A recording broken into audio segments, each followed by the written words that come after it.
There's a book that got written called Gospel Patrons. All right, it's a fascinating book where a guy goes in and studies the movements in history.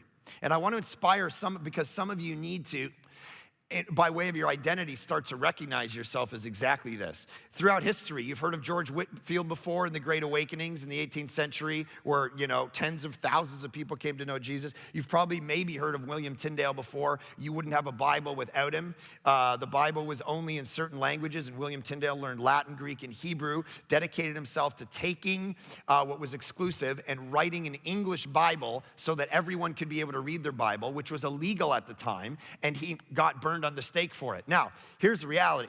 Behind both of those men were people with money.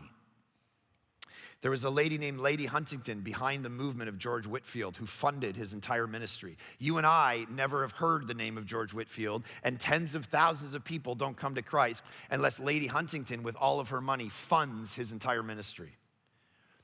William Tyndale had a guy, Humphrey Monmouth, who took all of his money and actually said, I'm gonna fund you, William Tyndale, to translate the Bible, and then I'm gonna pay all my business relationships off to take this illegal document, the Bible, put it on my ships that are going all over the world to be able to get the Bible out.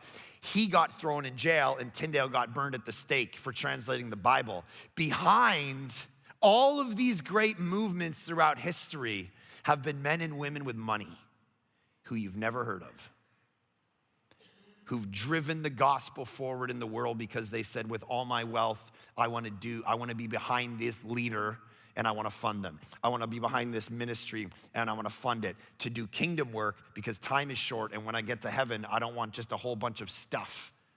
I want to be able to use my stuff for eternal purposes. Be inspired. Everyone in all these sites is rich. Some of you richer than others. Some of you are like, what are you talking about?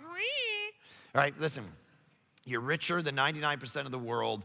Stop buying yourself stuff and prioritize the things of the kingdom.